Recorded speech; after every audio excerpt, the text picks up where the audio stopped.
이 논문의 결론은 협심증은 안정형, 불안정형, 변이형, 미세혈관 협심증 4가지로 나뉘며 각 유형에 따른 고유의 진단과 치료 접근이 필요하다입니다.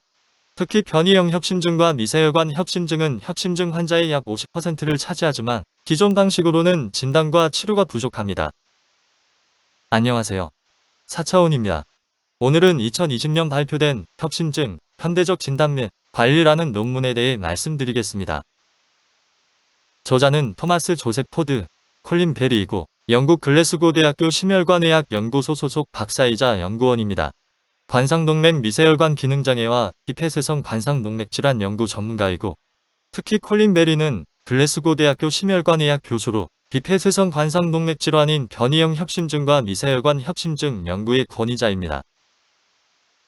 연구 배경은 협심증은 관상동맥 질환의 주요 증상으로 전통적으로 관상동맥의 50% 이상이 협착된 폐쇄성 병변에 초점을 맞춘 진단 및 치료 위주로 연구하였습니다. 그러나 협심증 환자의 약 50%는 관상동맥 조영술에서 폐쇄성 병변이 없으며 이들은 비폐쇄성 관상동맥 질환으로 분류됩니다.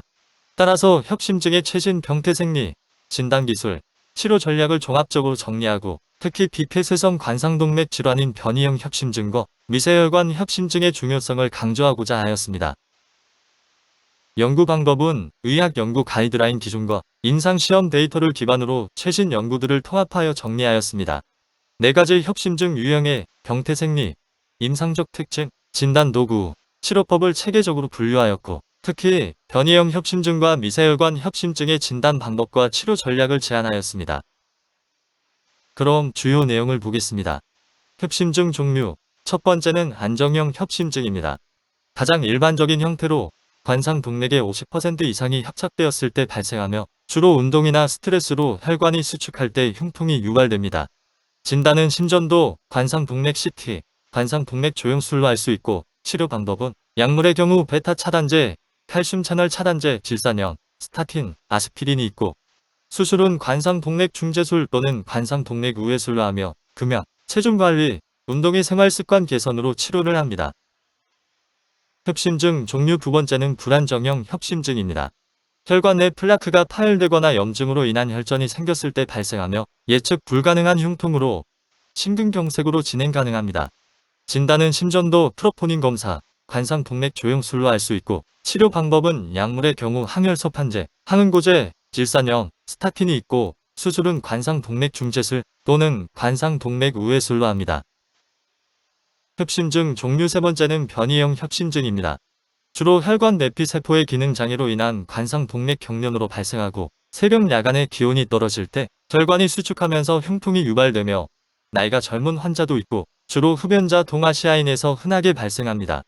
진단은 아세틸콜린이나 에르고노빈을 사용한 약물 유발 테스트로 할 수 있고 치료 방법은 약물의 경우 칼슘 채널 차단제, 질산염, 혈관 확장제인 니코란딜이 있고 금연, 수면, 스트레스 관리의 생활습관 개선으로 치료를 합니다.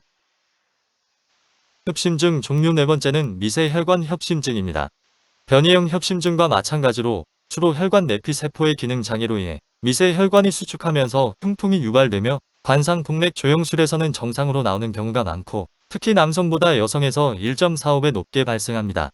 진단은 관상동맥 유량 예비력과 미세혈관 저항지수 그리고 약물 유발 테스트로 할 수 있고 치료 방법은 약물의 경우 베타 차단제, 칼슘 채널 차단제, 니코란딜, 스타틴이 있고 체중 감량, 운동, 수면, 스트레스 관리의 생활습관 개선으로 치료를 합니다.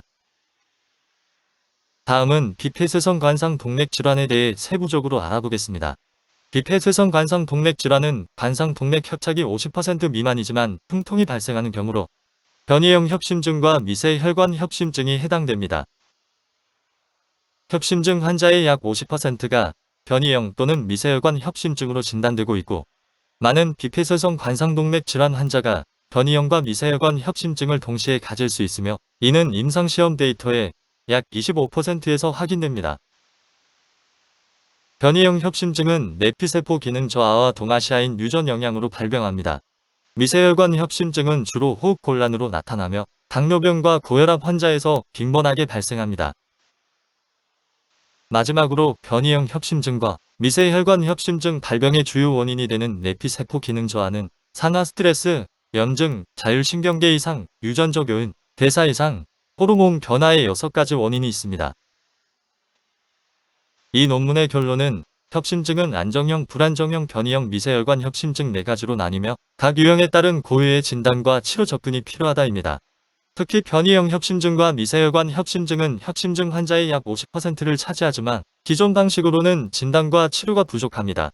변이형 협심증과 미세혈관 협심증에 대한 인식과 진단 개선으로 환자의 관리를 향상시킬 수 있기 때문에 환자 교육, 생활 습관 개선, 심리적 지원 등 환자 중심의 치료 방법 접근이 필요합니다. 이상 4차원이었습니다. 시청해 주셔서 감사합니다.